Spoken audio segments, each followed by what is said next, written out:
Hi, everyone. I'm Julie Zuckerman, for those who don't know me, author of the Book of Jeremiah, and welcome to the November Literary Modiin event. Today is actually the anniversary of Kristallnacht, if I'm not mistaken, and 401 days ago, I can't believe the number is so high, our lives were forever changed, and we are all still waiting and praying for all of our hostages to return home and an end to the fighting and praying for everyone in this region to live in peace and dignity. And I'll say a few more words about the war at the end of the session, but one thing that I love and look forward to each month is the release of and hearing about new Jewish books. And I think it's something we really need to celebrate. So I'm thrilled you're all here with us tonight or today, wherever you are. Literary Modiin began about 5.5 years ago in my beloved city of Modiin in central Israel. And it's now become a monthly event with authors and attendees from all over the world. This is our 55th event, so yay. The format of today's event is that each author will speak for 15 minutes, and then we open it up to questions. We have a large attendance, so everyone is on mute, but you can put your questions in the chat box. And if you have any technical difficulties, just put a private note in the chat to me. Okay, I will now introduce our first author. Jessica Elisheva Emerson is an award-winning author obsessed with growing food, eating pie, sleeping in on Shabbat, writing about women's desire, and working towards a better world. A Tucson native, Jessica spent 22 years in Los Angeles, including undergrad at USC and an MFA at Antioch University, Los Angeles, before returning to the Sonoran Desert, where she lives with her husband and children. Her stories and poems have been published in numerous journals, and she's a produced playwright. Her debut novel, All of Days, came out from Counterpoint Press in September 2024 to wide acclaim. And you can ask her about Rancho Gordo beans, her perfect old-fashioned recipe, her challah braiding technique, or her to-be-read pile, which I'm definitely going to ask you about that. So let me spotlight you, Jessica, and take it away. Great. Hi, everyone. Really nice to see you, and thank you for having me, Julie, and I'm glad to be here. I'm going to talk a little bit about the book, and then I'm gonna read probably a few more minutes than some of you would want me to, but I hear that my colleagues are not going to read as much, so there you go. I'm going to read the most. But I wanted to tell you the question I'm always asked about All of Days, which this is my book. It came out in September. I know some folks have it and some folks don't, but it. On page 1, this is not a spoiler, it takes place in the modern Orthodox community of Pico Robertson in Los Angeles, a neighborhood I'm sure some of you are familiar with and where I lived for a long time. And on page 1, a young modern Orthodox mother, Rena, her husband asked her to do a wife swap within the community, like a key party, a night of wife swapping.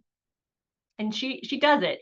She thinks about it for a while and she doesn't really want to, but she does. And this sort of sets a number of events in motion. She has a couple of affairs in a row and specifically falls in love with a non-Jewish community college art professor from outside of the community. And it's really their sort of sad story. So what people ask me the most, as you can imagine, is like, how did you think of this story? Does this happen in the community? And I want to start by saying that it is not endemic. I'm not trying to say it's endemic or widespread at all. But it happens, and here's how the story came to me. In 2005, I moved into the Pico Robertson neighborhood. I had one small child. I was about to have another, and it feels like within the first week, although maybe it took a little longer, I heard this story. A young unmarried man who I knew, a friend of mine, so it hadn't happened to him, said, "Have you heard that there are some wife swaps in the community?" And I just leaned way in. I mean, I was like, go on. And so he told me what he had heard. And I said, is there anybody that I could take out to lunch or coffee to talk about this with more? And he said, well, why? And I said, well, I'm a writer. And I did end up taking some folks out for lunches and coffees. Nobody told me a story in the first person. Everybody told me like, oh, it was my cousin. And then with enormous details. And I always thought, well, you're much closer to your cousins than I am.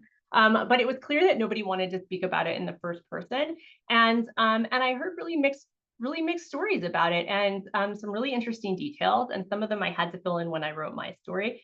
But what I heard over and over again is that people say, well, it keeps marriages together. Marriages that might be in trouble in some way or might be having some feelings of stagnation or whatever, isn't it better that you should try something? And I intend no judgment with this story. I think what consenting adults do in their bedroom is fully up to them. But I was sort of captivated by the idea that for some people in some marriages, this could really work. But I was thinking of the person for whom it didn't work. And for a lot of years before I ever started writing this story, I was engaged in other stories. I thought I was going to write a love triangle, like a woman and her husband and this man at the wife swap who she falls in love with. And it wasn't interesting to me. And it took me a long time, a lot of years of just thinking about this idea in my head to hit on the character of Rena.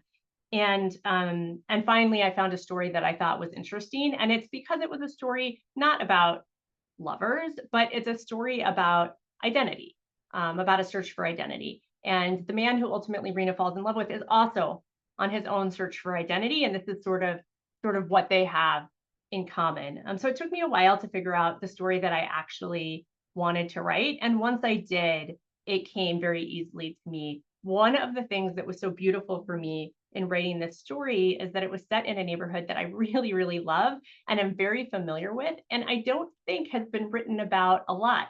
I've heard from a lot of LA readers who said, I can't believe that my neighborhood.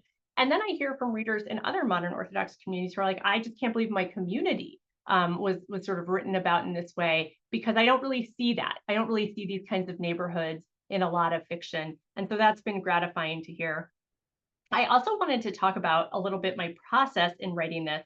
So first of all, something interesting that happened in the decade it took me to write and edit it once I settled on a character is sort of the ascendancy of polyamory in the culture.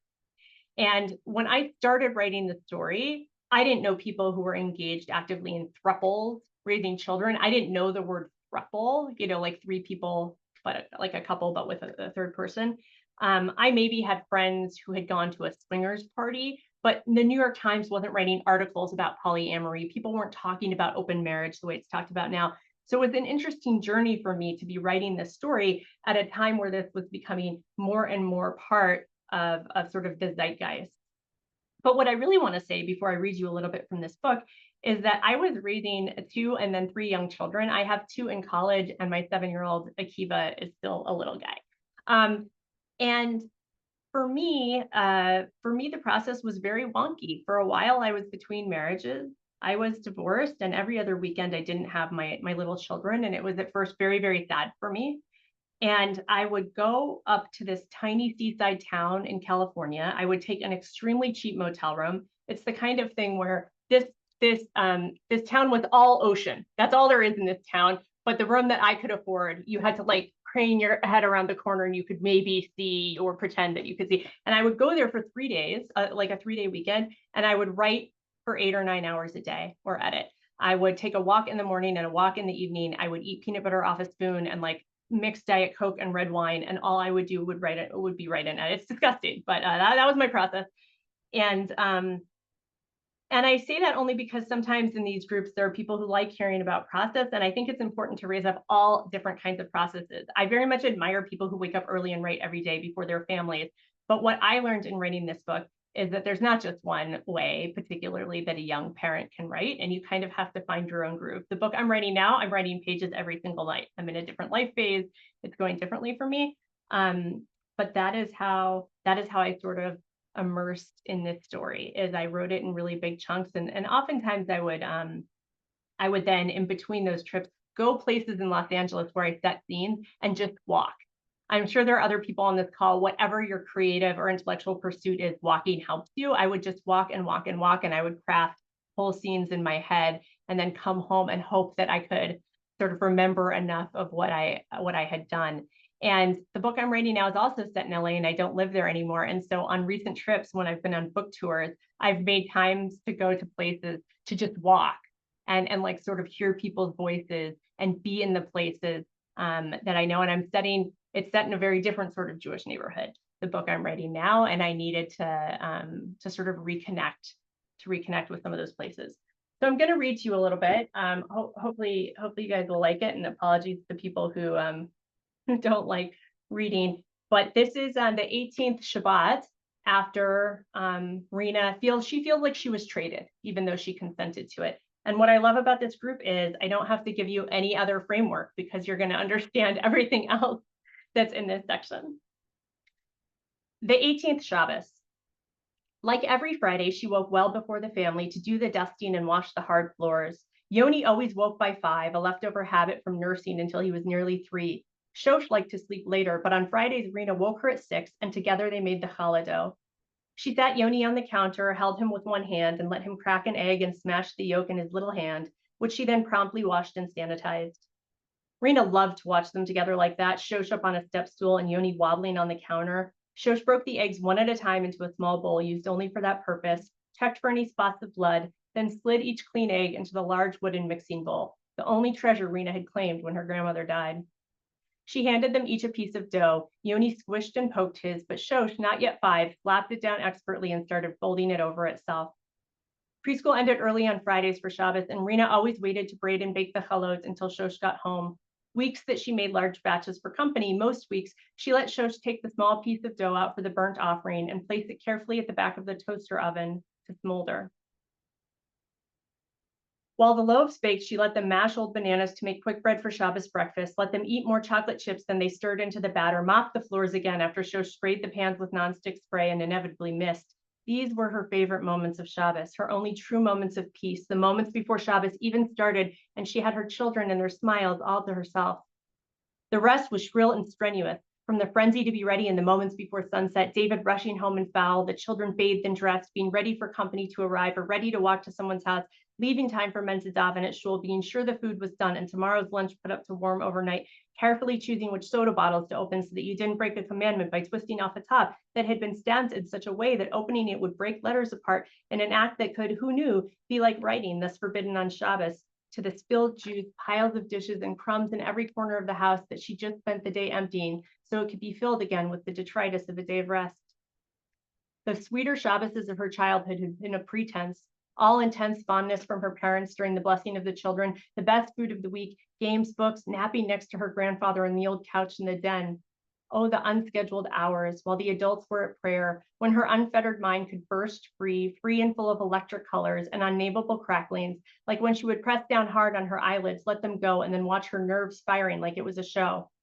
When they were guests in other homes, it was a wild freedom, reckless almost, to explore foreign rooms and foreign yards, marveling at the bookshelves and toys of others, pirating through the citrus trees that lined the tiny backyards, hiding behind pleated paper window coverings with a crayon, and daring herself to break Shabbos by making a mark. At sleepaway camp, her friends thought Shabbos afternoon was boring. They played cards and ate cold cuts and complained, but Rena exulted in the unstructured hours often spent in the orchard. A counselor had shown her both how to reach up through the bird netting to pluck the ripe apricots that had already detached, and how to smash the downy green husks of the fallen almonds so that the drupes could be peeled out whole. You couldn't pick fruit on Shabbos, but the orchard offered its gifts to her just the same. Mostly, she gathered olives. There were only 2 olive trees, but they were old and fruited madly in the early summer, and the campers were all taught how to cure olives as part of a Torah study on purity. On Shabbos afternoons, alone in the grove, she would gather the fallen ones, rolling them onto a flat path between tree furrows, and then lay on them in her Shabbos whites. She napped on the yielding olives and hot earth with mulch in her hair, the small brown ants and garden spiders crawling over her apricot sticky hands, waking to drowsily consider the light filtering through the trees, the ripeness. She rolled around a bit before she stood, the olives like beads in a massage chair, and then went back to her tent to strip off her shirt and examine the patterns of their purple juice. She always wanted her mother to ask how it happened, those landscapes of stains, but her mother never did. They would head straight up to the laundromat when she and her brother returned from camp, and her mother would cluck her tongue and say, well, they wouldn't fit next year anyway. Wash her Shabbos whites with the color load, fold them neatly, and later they'd be torn into rags. 6 summers, Rena created masterpieces on her Shabbos whites. In the later years, she was worried her mother would be able to perceive the lust in the striations, until their rag bag was only strips of purplish white cotton. Her last summer in the orchard, the summer she thought her body might actually implode and shrivel to a pit if someone else didn't get inside it, she was so taken with her olive bed that she pressed a large round one into her mouth and bit through it, a lasting bitterness. Even in childhood, Shabbos had been lonely. At home, she trained in the kitchen alongside her mother, learning to shape gefilte fish loaves and braid bread and salt soup. Of course, her brother had no such training. All those hours in the orchard considering the sun, all those moments hiding behind the curtains at neighbors' homes and the tangerine trees in their yards, all those hours pretending to be asleep in the den and wishing someone would notice she wasn't. Once at a nearby home for Shabbos lunch, the children had been playing hide and seek and no one could find her. The adults got involved with the search, then her parents became worried, then they began searching homes and yards up and down the street. Shabbos was nearly out by the time the host found her because he heard Rena sobbing. She'd climbed to the very top shelf in a utility closet and stayed up there 4 hours with her arms wrapped around her knees, dedicated to the premise of the game and her sureness that if anyone really knew her, they'd know just where to look. If anyone really knew her, she deserved to be found. She supposed being busy and exhausted was better than being lonesome and bitter. This is what she told herself as she swept crumbs on her hands and knees on the 18th Shabbos after her husband had traded her. There was a thing, people said. Did the Jews keep Shabbos or did Shabbos keep the Jews? A foolish expression.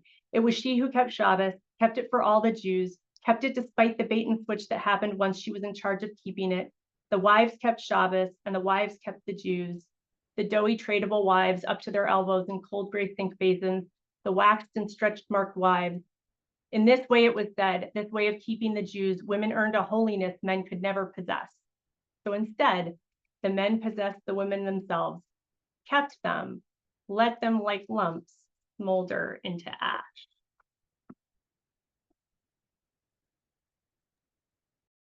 Thank you. That was great. That was great. I love all the description, especially of when she's lying on the olives at her summer camp. Terrific imagery.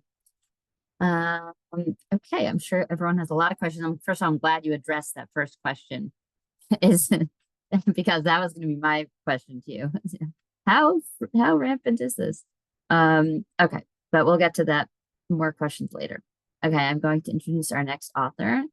Talia Carner is the New York-based award-winning author of 6 novels and numerous articles. Her historical and psychological suspense novels bring to the forefront indignities and human dramas long ignored. Inspired by the rescue of Jewish orphans post-World War II and weaving it into Israel's Navy's 1969 story of ingenuity and daring, The Boy with the Star Tattoo is a novel hailed by Nelson DeMille as historical fiction. Doesn't get better than this book. So, Talia, let me spotlight you. And you can take it away.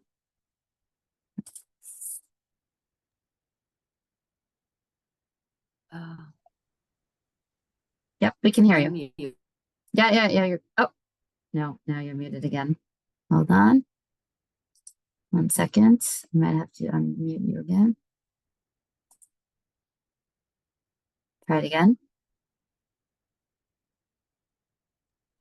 Yeah. Okay. Thank you. And thank you so much. And it's wonderful to be with the Modiin group. It's I know that you started as a book club locally, and then here we are in an international arena. And thank you, some old friends like Nina's here and new friends. I'm delighted to talk to you now today about the background of The Boy with the Star Tattoo. Oops, can you see that? Okay, that's the novel. And I want to bring it very close. I don't know if you can see, but the star tattoo is actually at the bottom of the foot of this baby in the picture. All right, so there are 2 different stories that were combined here together. And I'd like to tell you that it started with just a road sign back in 2016 in Normandy, when my husband and I were traveling there, and I saw the road sign and we went on, continued. But I remembered a few things from the movie with Catherine Deneuve, The Umbrellas of Cherbourg, and then others. And I remember the 1969 Israeli naval action in Cherbourg, France. Fast forward, I eventually made contacts and began to interview people about it. And I realized after a while that I have a problem. And the problem is that I do not write naval warfare. I write about human dilemmas. I write about angst and drama, and nothing to do with naval warfare. But I trusted myself that if I go to Cherbourg, and this time not pass by the road sign, but actually settle in town, that story, the human drama, would find me. And that's exactly what happened. By my third day there, she showed up. Sharon Blumenthal. Who was Sharon Blumenthal? She had a cameo appearance in one of my novels that had been published several years before, Jerusalem Maiden. She appeared only in the epilogue, but she was exactly where I needed her, 1968 in Paris. It was already built in. Now I needed her in 1968 in France. She was 20 years old, recently came out of the IDF, where she had been an intelligence analyst, and she was perfect. And what was even more important to me in terms of the story, there was this other thread that I had wanted to bring in for a very long time, and that is Youth Aliyah. Youth Aliyah was an organization run by Henrietta Sold. You know her name from Hadassah, because she had founded Hadassah 30 some odd years prior, in 1911. Now in 1940, she took over the rescuing of Jewish children during the Holocaust, and especially after the Holocaust, was the question of those Jewish orphans. Who would care for them? What would happen to them? And she was a Zionist. And I must say that having the vision of the Jewish life in the land of our ancestors was not very common. And my story is set specifically in France, where Youth Aliyah agents had to actually be in confrontation with the Jewish organizations that did not share this vision. They did not want the French Jewish kids to leave France after France sent their parents to concentration camps and the incinerators. The Jewish organizations wanted to be better French after World War II and educate the Jewish children who had been left behind as better French, so that would not happen again. I still have arguments with the French Jewish organizations about that. So here is Youth Aliyah, and I wanted to understand, how did it happen? How do you rescue a Jewish orphan who lives with a family for a few years by now? Did the agents knock on the door of every farmhouse and ask, do you by any chance have a child here that you are hiding? Let me take her across the Mediterranean to a country whose language she does not speak. And the people who just raised her for 3, 4, 5 years would say to the stranger at the door, sure. It made no sense, but we knew that this is how it happened. How did it happen? What were the forces? What was the psychological, social, political, religious background in France in those years, post-war years, which we get a glimpse of it in my book. Obviously, in this limited amount of time, I can't get into everything, but there was also, besides the understanding that Jewish organizations said to the Catholic Church that had baptized the children and did not want to give them back, they said, if you don't give us our children back, what you are doing is continuing Hitler's work. And how appropriate it is to mention that on the day of Kristallnacht, because my book is not a Holocaust book. I wanted to make it very clear. The story starts in 46. Yes, we have glimpses from a non-Jewish character who doesn't understand what happens to the Jews. But otherwise, we don't see Holocaust. We are not in a ghetto or in a concentration camps. We're not very close to that part of the story. I wanted to know more about it, what happened after. So now, how do we put those two together? The rescuing of Jewish orphans, the 1969 Israeli action in Cherbourg, which was the navy that Israel had ordered 12 boats to be built in a private shipyard there. And by 1967, 5 boats had been delivered when de Gaulle announced an arms embargo. Number 6 and number 7 managed to skip somehow, but as the continuous boats were coming out of production, they would not be able to leave. And the Navy began to plan a variety of scenarios how to get those boats out. So now Sharon is hired to work on this mission.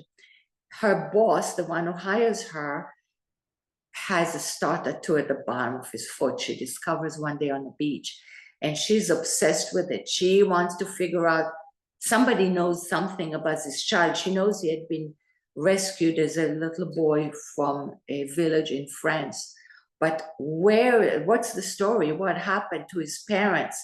So she starts following a trail of breadcrumbs across France into the Loire Valley, where there is a story, there's a chateau, there are villages. I was doing my research into the Loire Valley during COVID, and in order to be able to understand the geography, where I could not be there in person, I must say that I actually used drones on those villages.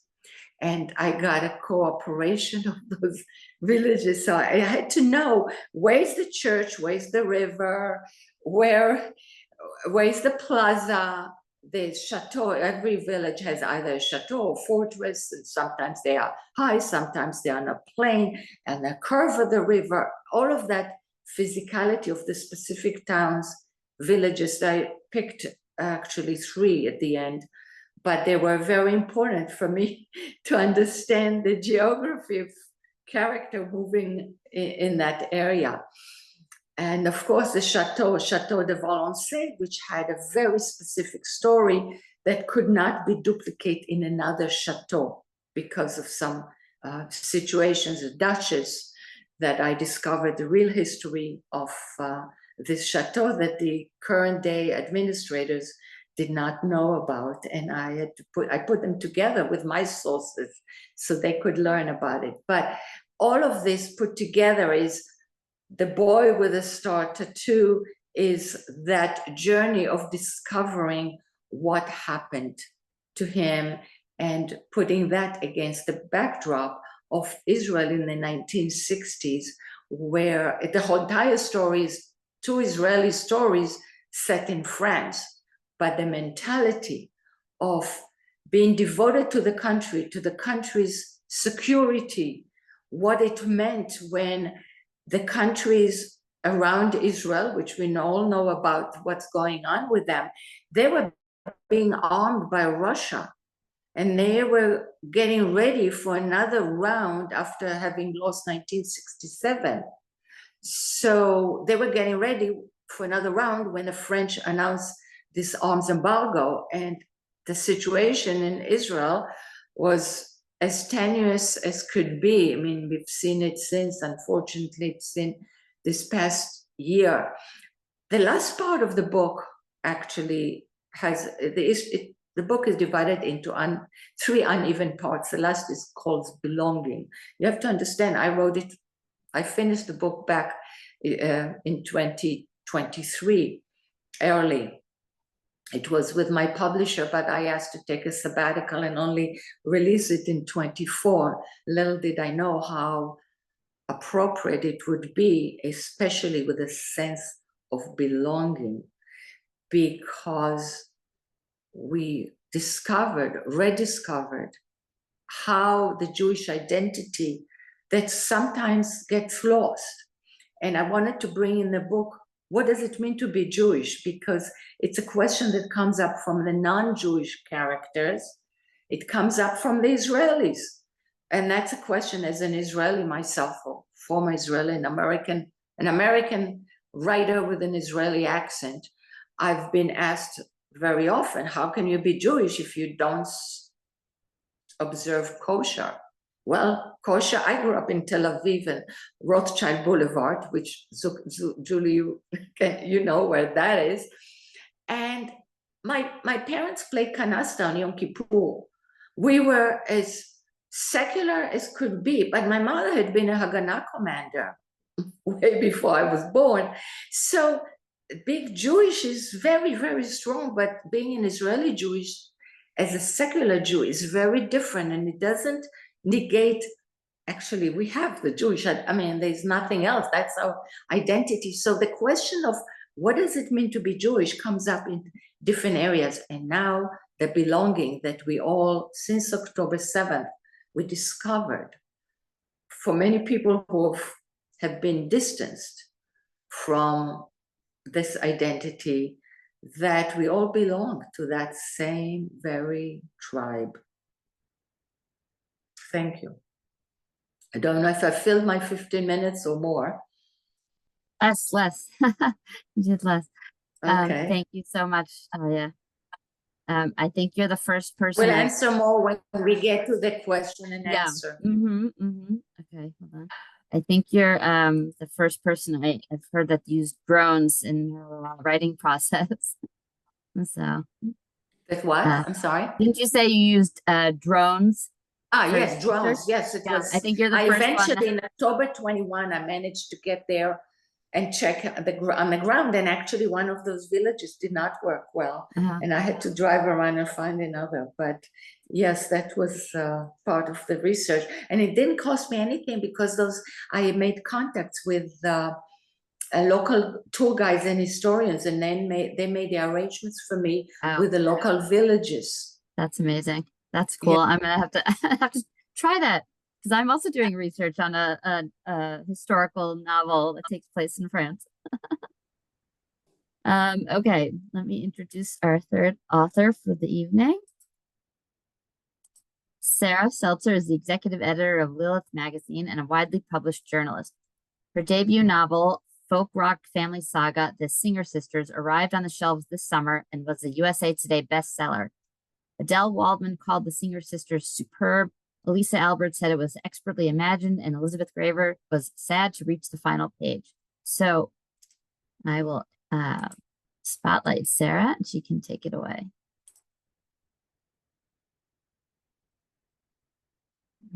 Is it working? Yeah, there we go.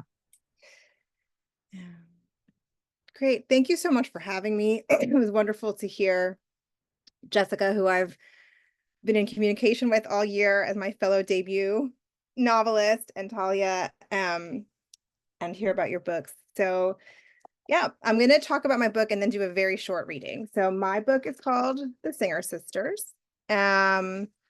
And it just came out in August. So I know someone was asking in the comments. It is available in libraries and as an audiobook and ebook, and paperback comes next summer. Yeah,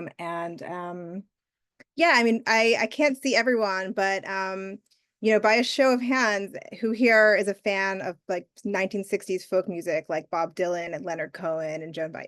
Okay, so in many ways, right, like these socially progressive folk artists are I feel very much like part of what it is to be an American Jew, since so many of them were Jewish, including Carole King, Mama Cass from the Mamas and the Papas. A lot of them were Jewish, and if they weren't Jewish, they were influenced by Bob Dylan and Leonard Cohen, who are Jewish. And I am a very much like right in the middle millennial, classic older millennial who was raised by Jewish baby boomers on the Upper West Side. So I was raised on this music, right? It's part of my whole life. So little did I know while growing up and listening to all this music that it was kind of becoming part of my consciousness and my cultural background, and that, you know, eventually it would give seed to this book. So imagine if Joan Baez had given birth to Jewel or Alanis Morissette, right? That's how a friend of mine who's a rock critic described The Singer Sisters. It's a story of Emma Cantor, who's a wannabe rock star in the 1990s, and her relationship with her mother, Judy Zingerman, who is a legendary folkie. And their relationship is a sort of classic, in many ways, Jewish mother-daughter relationship, but it also encompasses this relationship between the music of the 90s that I grew up with and its relationship to the music of the 60s and 70s, right, which still was casting a shadow very much over the music scene of the time. And the question that everyone asks me when they find out the premise of the book is, how did I, and because I'm a writer and my parents are both attorneys, come up with the idea of a rock and roll family saga? Nobody in my family is a performer. And I just think that, you know, as I just said, that these folk records and these rock and roll and Motown records from the 50s, from the 60s, really, and the 70s were the soundtrack to my youth. And not only that, but like when I was in high school and we would have a chemistry lab and we had to pick music that everyone could agree on, right? And we had some kids who were into hip hop and some kids who were into hard rock and some, you know, these were like the compromise groups. We're like, okay, we'll put on Bob Dylan's greatest hits, or we'll put Simon and Garfunkel on. And I didn't really think about writing about musicians. I wrote a lot of short stories that were very heavily Jewish and had a lot of Jewish holidays in them when I was like getting my MFA. And what happened was, I'm married to a rock critic, and we went together to two big folk concerts in New York City. One was Pete Seeger's 90th birthday party at Madison Square Garden. And a pair of folk singing sisters, Kate and Emma McGarrigle, came out, and they were on the bill, and they were starting to sing these folk standards together. And then I hear Kate McGarrigle, "Sing out, children." And I realized that her kids, who are sort of pop folk stars of my generation, Rufus and Martha Wainwright, were there playing with her and with her sister, and they were doing like a family act. And their friends, you know, it was a Pete Seeger tribute, so everyone comes out, the friends, the uncles. You know, the Rufus and Martha often play with their stepsister, or no, their half sister, because their dad left their mom and had an affair with another famous folk singer, Susie Roach. And she had a daughter, and now she plays with the family act. So there's all this stuff happening. And they're singing these songs that we all know, but then they're also singing more personal songs, and they're singing them to each other and about each other. It's so intense. And 2 years later, Kate McGarrigle died. And we went to her memorial concert at the town hall in New York. And these songs she'd written about her divorce, about being a mother, about her sister, and that her sister had written about her. Her kids were out there singing them, her friends, people were weeping in the audience. I was weeping. And I just thought to myself, God, like this would make an incredible novel, like a family of singers who all sing, who all write songs, who are all singing to each other. And maybe they're expressing their feelings to each other through song. And so I was like, someone should write this, you know, but not me. But about 10 years later, I was a mom myself, and I didn't have the stamina or energy to edit my short stories from my MFA years. I wanted to do something different and fun with my writing. And this idea called back to me. So I started furiously writing the history of a musical family that I made up. Because I was writing it, of course, they were loud Northeastern Jews who argued about Bob Dylan over dinner, and they ordered pastrami sandwiches in a crisis, emergency pastrami. And I focused in on two characters, the baby boomer mom and her millennial/Generation X daughter. And what they share and what causes their conflict is they both really want to make a mark on the world with their music and their songs, but they both face sexism, they face self-doubt, they face the conflict between care, work, and their ambition, and they square off against each other throughout a lot of the book. And the book is full of lyrics that move the plot along. They have messages in them, messages that the characters sometimes pick up on clearly from each other, and sometimes they're too self-absorbed to see what their family members are trying to tell them through song. And real musicians like Patti Smith and Bob Dylan kind of come in and out and mingle with imaginary ones. There's Irish troubadours, there's producers and backup vocalists who long to make their own albums. It's a crisscross web of creative ambition and love stories and rivalries and secrets. And it's all scored by this entirely made up soundtrack of songs. And settings include big campus fields where concerts are going on, smoky jazz clubs, arenas, hotel rooms, as well as many, many scenes at a big round kitchen table where this family of folkies have their have their arguments and debates, and argue about each other's songs. So, you know, it's about what much more than music, this book. It's a kind of, I think of it as like a jumping off point for many discussions. It's about post-war Jewish American life, you know, and how important the arts have been to American Jews' sense of identity as American Jews, Americans and Jews, I should say. It's about the 60s and the legacy of the 60s culturally as well as politically. And it is about Roe v. Wade. There's several plot lines that deal with unexpected pregnancies and how, and both before Roe and after Roe. It's about mothers and daughters, and it's really about the power of songs that shape us. And if you watch the Grammys last year, and saw Tracy Chapman come out and do Fast Car for the first time in a long time with the country singer who covered it, or you watch Joni Mitchell return to music in the last 2 years and felt the emotion that so many people felt when she started singing again after this long decade, this is really what the novel is about. The power of these, of music in particular, of all art forms, right? I mean, obviously fiction is my favorite art form, but I think I was drawn to music because music reaches us in a different place. So it's a really feminist and really Jewish story that's wrapped in the case of a rock and roll saga. And so what I'm going to read is just a tiny piece from the very end. I tried to like pencil erase some of the spoilers from the end. And so a lot of the book, there are a lot of concert scenes and performance scenes and scenes in the studio that come from the perspective of the performers. But at the very end, it zooms out to a character who's in the audience watching, much like myself, and the reader watching the characters sing together, and how she feels watching them sing. And yes, so it is about the power of music. And she's sort of she's skeptical of the family's politics because they've dabbled in liberal politics, but she knows them and she's skeptical, but it's about how the music kind of reaches her anyway. So they're at the town hall in New York. It's a group family concert. Then they got serious. Our president is making noise about another war, said Leon. We stood against unnecessary war from the first as a family, and we want to say to you, our friends here tonight, don't give up. Keep marching, keep singing, write letters. Well, this family's commitment to politics ran no deeper than anyone else's in their social circles. Rose had known since she first met them in New Hampshire. One couldn't accuse them of apathy. I mean, they cared, but after they cared about music and themselves.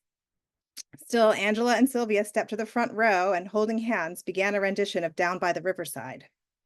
They closed their eyes and made their voices fly up to the chandeliers. Rose let her mind run away to the ideals that once drew her to student meetings, despite her mother's fear. Her inner walls crumbled. Leon and Emma sang a Hebrew song, Hine Ma Tov. Then they did a funky Give Peace a Chance. And then they all joined together to sing, Where Have All the Flowers Gone? What a silly act, to play protest songs for a well-heeled crowd in a climate-controlled theater. But as the group plowed enthusiastically through a series of songs dedicated to President Bush, Rose's sense was of a thunder that first rumbles further away and then comes closer and closer still until the rain is lashing you. It entered her in a place beyond the cynic in her, beyond her doubts about family, about politics, about Judy Zingerman, who had admitted that early feminist meetings made her want to die, and who began her folk career declaring she wanted to win freedom for others, but in the end couldn't even claim it for herself. All these things were true, but so was the music. A Rose knew the power of songs. They reached you in the back pocket beyond your thinking self, the place where colors and feelings of vectors of light leapt around, entered and left you, changed you from the person you were a day before, and at least temporarily stopped the questions that pounded you at night. Aren't you going to sing, Mommy? Asked Dolores, who was studiously clapping along. Rose glanced at Felix.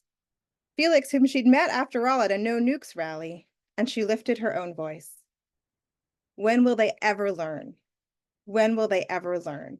She sang and sang and sang.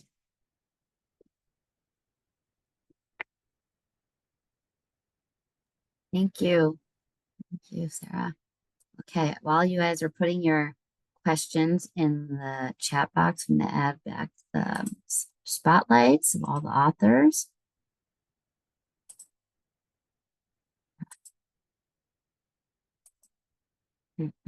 Ask you, you can all unmute, mute, and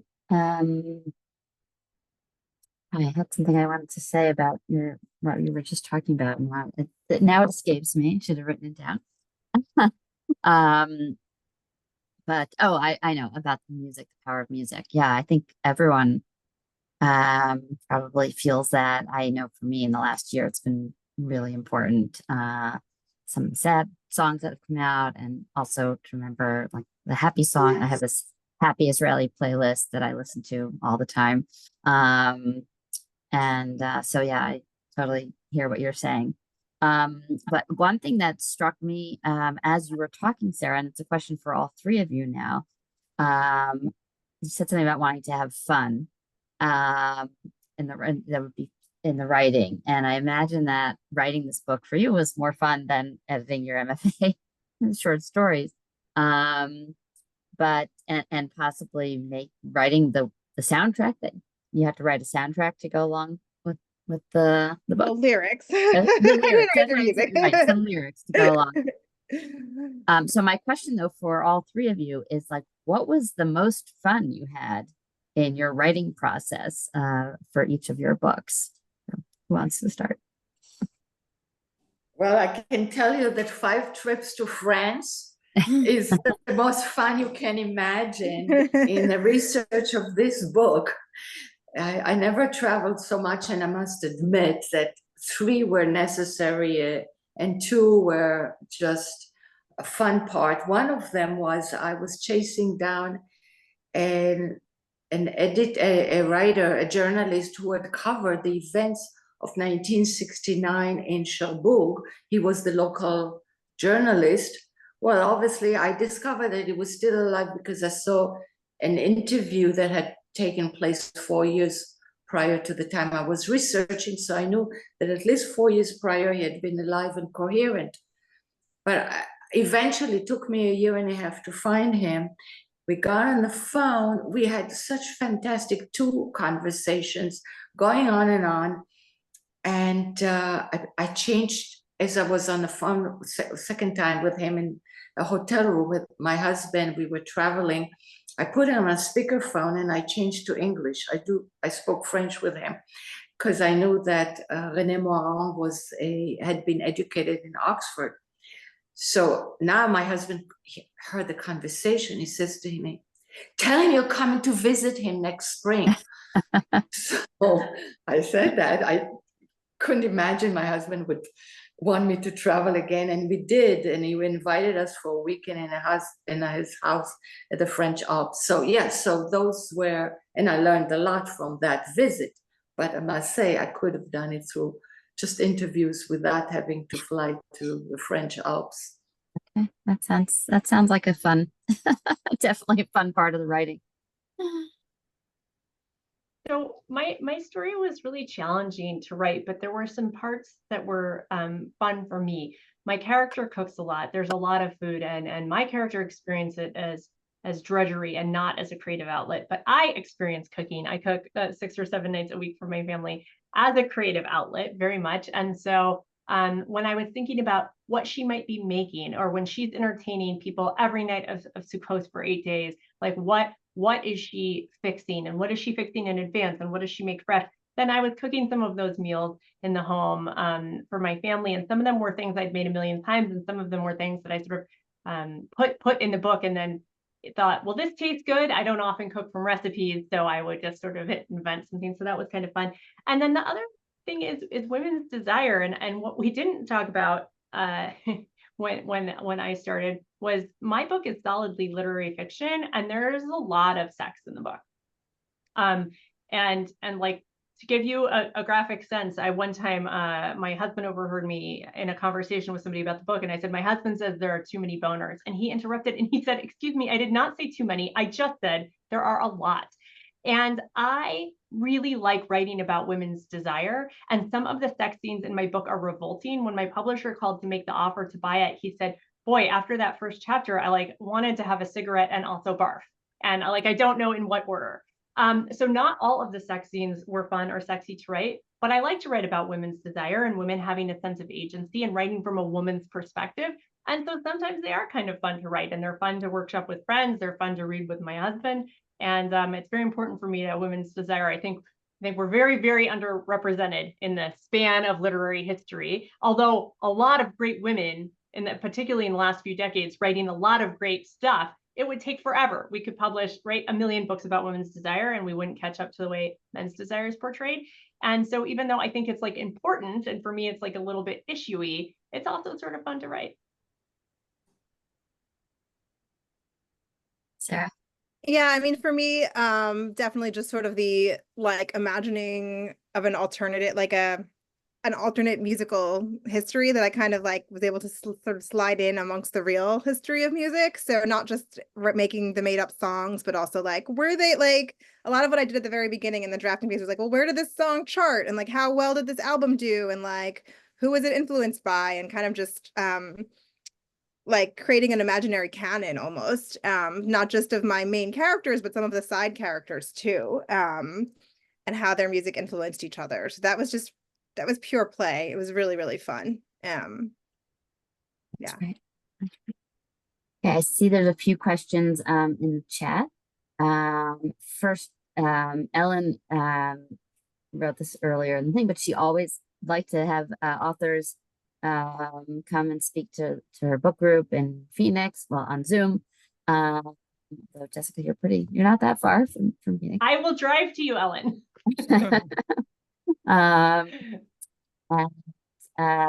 So she'll want to know if your books have reading discussion guides and are in paperback.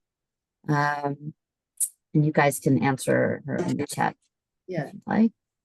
Okay. And okay, there's few other questions from Nina.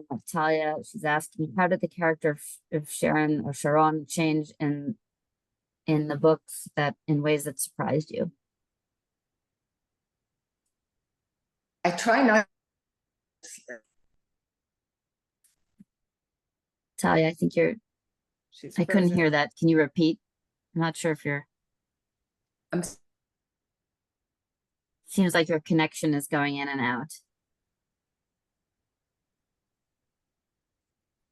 So let's move over to the other question from Nina, and hopefully Talia will resolve her connectivity issues.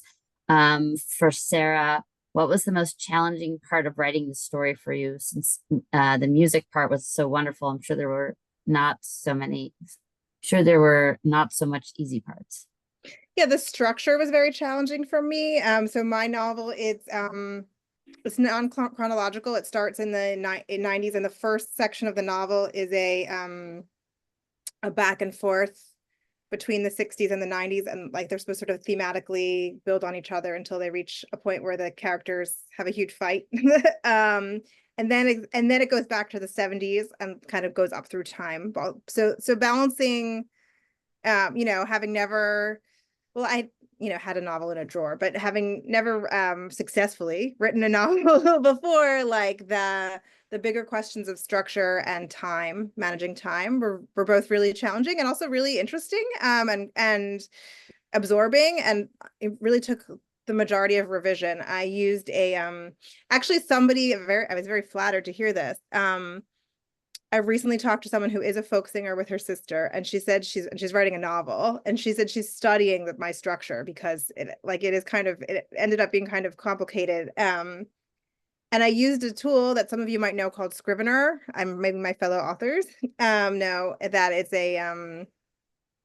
it's for writing it's a tool for writing manuscripts where you can actually physically move chapters around and kind of make notes to yourself on the side, and that was really helpful in the final stretch of editing and restructuring the book.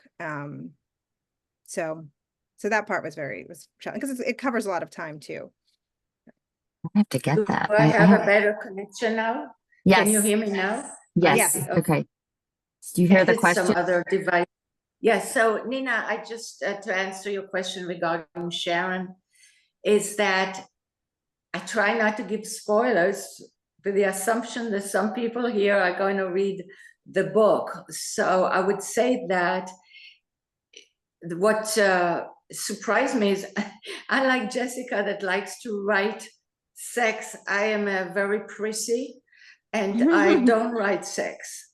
So I had to actually go back into the entire manuscript and build the romance part of her development. We meet her.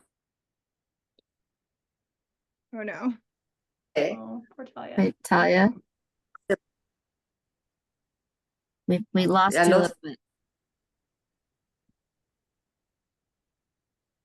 Talia. Let's give it another few seconds. Oh, okay. Try again. You had to go back. So we meet her at the beginning of the novel when she's in mourning. Now we're in suspense. Over the process of the book, she develops a love relationship, or let's go, which is part of the development. I got a question, like privately to me, but it's actually a question for Jessica. Did you receive negative reactions from the Orthodox community? Yeah, that's a great question.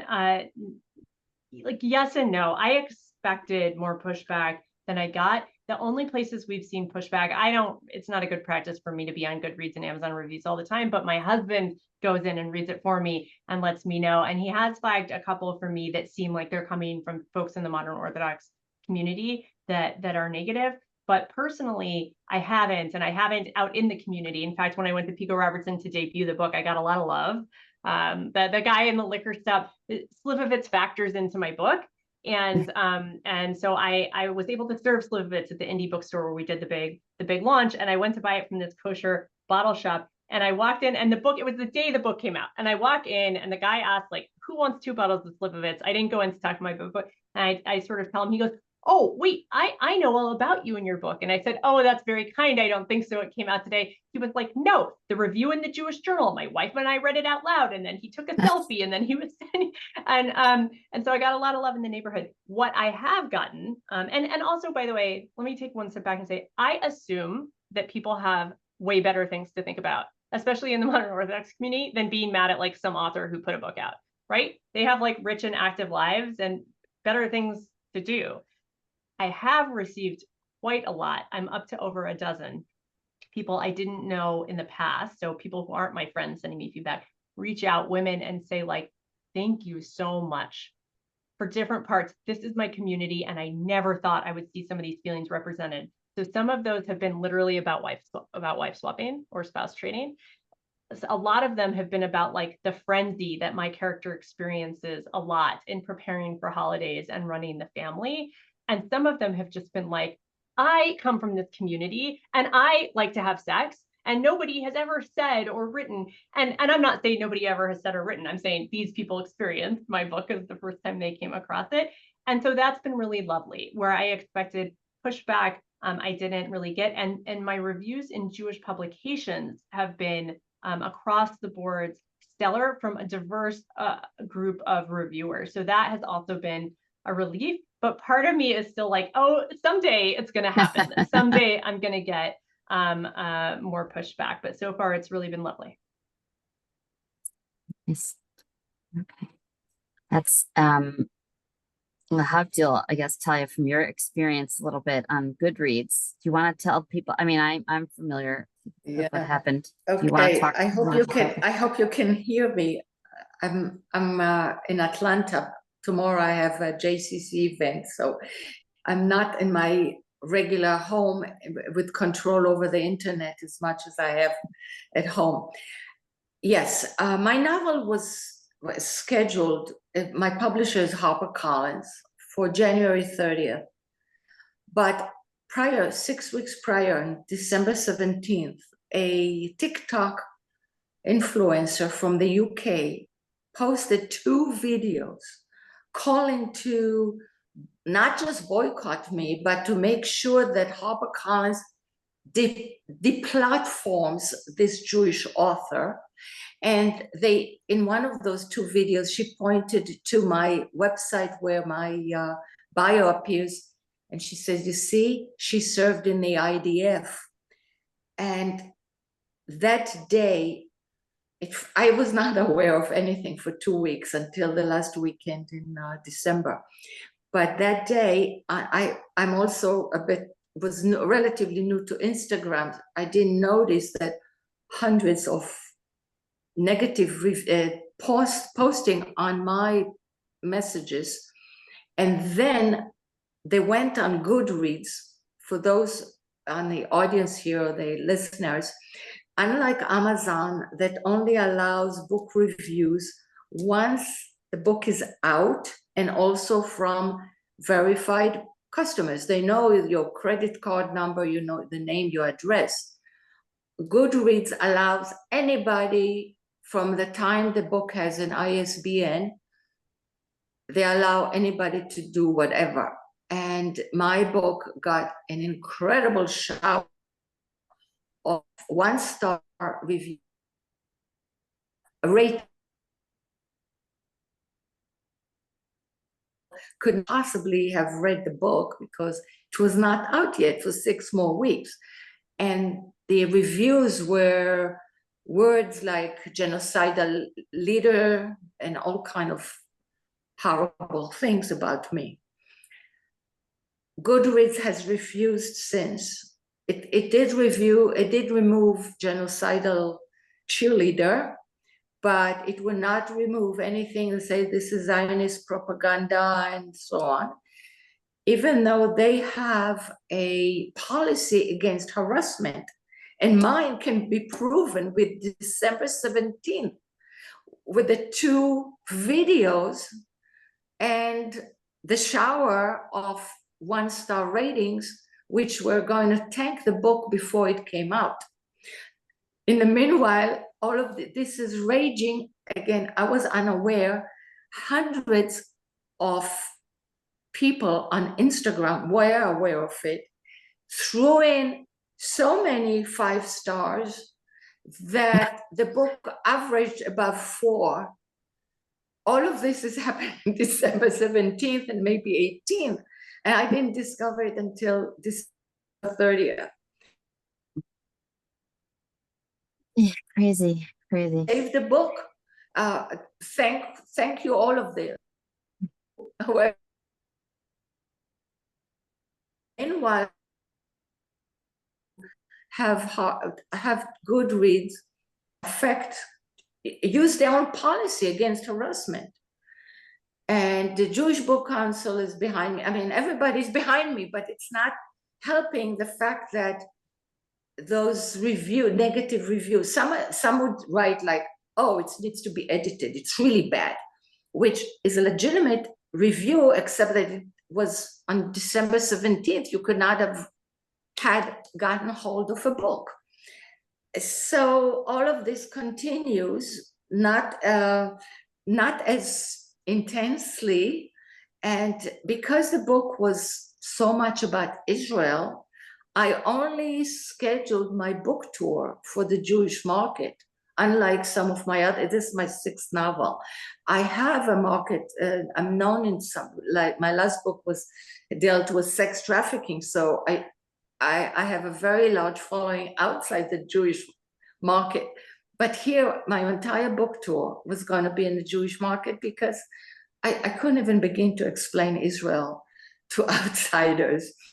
And so that worked for me in a sense that I have a total, I did my, from February 1st, Phoenix Ellen, you asked me about Tuckman. It's Ellen Tuckman. I was in your event in Phoenix on February 1st, 700 people.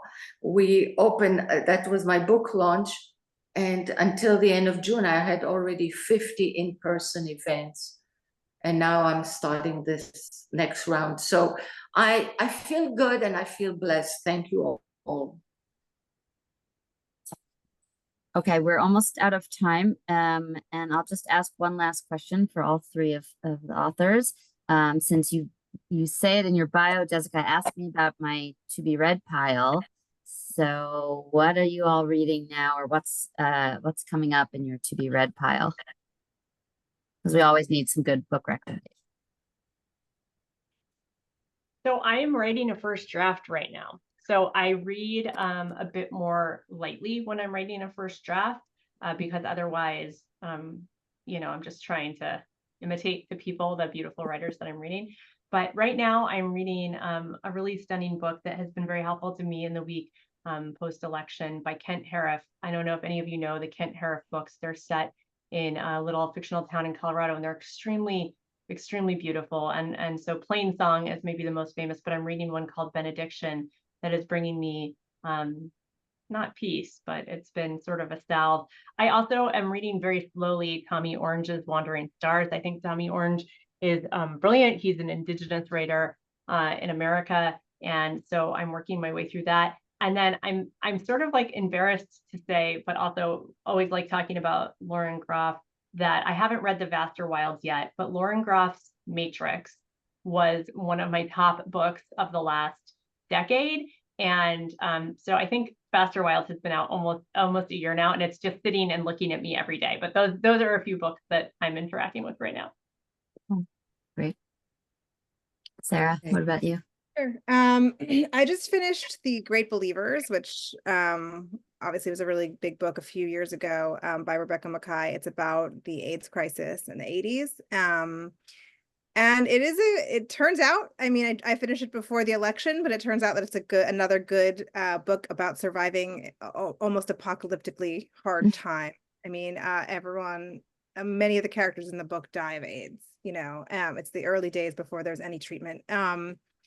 And yet it's a hopeful, you know, book about the power of human connection and all that stuff. So, you know, and it's sort of a modern classic already for all those reasons. And I actually sometimes find I read a lot since COVID and since the first Trump era, I've really gravitated towards genre fiction when I'm having a hard time focusing. I've been reading a lot of romance and like cozy mystery and stuff like that. Because I find sometimes when I read a literary novel like Mackay's, like I can't read afterwards because I'm just absorbing it. But I'm also reading this book by Tove Jansson, who's a Scandinavian writer who did the Moomin comics. Like she's known for these comics that she did, but she also had all this writing. And this is like a very slim kind of episodic novel about a grandma and granddaughter living on an island. And sort of the weather and the nature on the island and the relationship, and sort of what's unspoken is that the mother is gone, right? The mother is dead. And so like the father is kind of a distant figure. He's fishing and stuff. And it's all about the grandma and the granddaughter planting and tramping around the island and talking about God and nature. So it's sort of a good one to kind of pick up and put down if you're having trouble getting absorbed in something. So I recommend. It's called The Summer Book. And apparently a lot of people love it. I just have learned. Yeah. So I just finished today listening to Leanne Moriarty, Here One Moment. I finished listening to it on the elliptical machine. So that's my one way for me to absorb books. She's very good in groups. But I'm reading Mitch Albom, The Little Liar. And what's interesting to me is both books are narrated by old ladies later on in life, kind of. And it's not my favorite way, yet those two books that happen to have that structure work well. What I'm working on is I did start with in spite of my very busy schedule, I got the idea. Every time I think, okay, this is over, my writing career is over, I don't have a next book, and then it hits me. And a few months ago, I woke up in the mind of a 17-year-old Polish girl living in the Baltic Sea, contemporary, not Jewish, not Holocaust, not historical, very contemporary women's issue, which is back to where some of my books are, but women's issues. And so 3 weeks ago, I hopped on the plane and went to Baltic Sea, some godforsaken area. I had a fabulous guide because I don't speak the language. I didn't know the place. She drove me around for 4 days, and I learned about the lifestyle of my protagonist to be. But it's going to be a few years before the book is out. Okay. Well, you'll look forward to it. I was just looking at what's on my to-be read list. Well, first I must say that there's 2 authors who are on the call with us tonight, and their books are on my pile. Zeva Bukai's The Anatomy of Exile. So I just brought that back with me from America last week. So Congratulations. Zeva will be with us at our February Literary Modiin event. And Judy Gruen, Bylines and Blessings, will be with us at our January event. So those 2 are on my pile. And also Ayelet Sabari's new book, Songs for the Brokenhearted. And what I'm reading right now is We All Want Impossible Things by Catherine Newman, which is very good. And I'm listening to, this is ironic for the week of the election, Beautiful Country, memoir by Kian Julie Wang. Yeah, we have the next 3 Literary Modiin events already scheduled. I'm still finalizing the details of the December one, which will be in person and hybrid, and that's going to be on December 15th. But on January 19th, we have Judy and Benjamin Resnick, who wrote Next Stop, and Galina Brodman, Hill of Secrets. And then February 19th also. I forget which day in February, but I think it's the 19th, maybe something like that. Yes. Zeva, and more details to come on that. So I will send all these details tomorrow, as well as the links to where you can buy the books by Sarah and Jessica and Talia, and some other tips on how you can help support them. Before we close, I'm just gonna say the prayer for the hostages. I'm going to share my screen. You can read along in the English as I read the Hebrew. And those of you who have been on the call before will excuse my poor accent, even though I've been here for so long. Okay. מי שברך אבותינו ואמותינו אברהם ושרה יצחק ורבקה יעקב לאה ורחל ואת לוחמינו יהושע דוד ויהודה דבורה יעל ויהודית, הוא יברך את שבויי ונעדרי צה"ל והאזרחים והאזרחיות, החטופים והחטופות, הניצולים והניצולות בשביה ובצרה. יהי רצון בפניך אדוני צבאות שתפדה נפשם משבי ותחזירם במהרה לארצם למשפחתם ולביתם, בריאים ושלמים בגופם ובנפשם, ותיתן תבונה בלב העמלים לשחרורם, ותיתן רחמים בלב שובעיהם, יקוים בהם הכתוב קול ברמה נשמע ניהוד בכי תמרורים, רחל מבכה על בניה מעניה לנחם על בניה כי איננו, כה אמר אדוני מנעי קולך מבכי ועינייך מדמעה, כי יש שכר לפעולתך נאום אדוני, ושבו מארץ אויב, ויש תקווה לאחריתך נאום אדוני, ושבו בנים ובנות לגבולם. And that's from the book of Yirmiyahu, the original. So yeah, I hope by our next event, I hope by tomorrow, we won't have to be saying this tefillah anymore. But that is where we are right now. So and okay, Jessica has a piece in Lilith, which will be online tomorrow. Excellent. Congratulations. Send me the link so I'll include it. Yeah. Okay. All right. Thank you, everyone. Thanks to everyone who came to listen. And thank you, very special thank you to Talia, Sarah, and Jessica. Really enjoyed hearing you talk about your books, and everyone should go out and buy them and give 5-star reviews.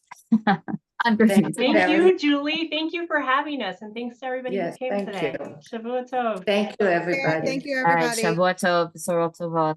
Bye bye.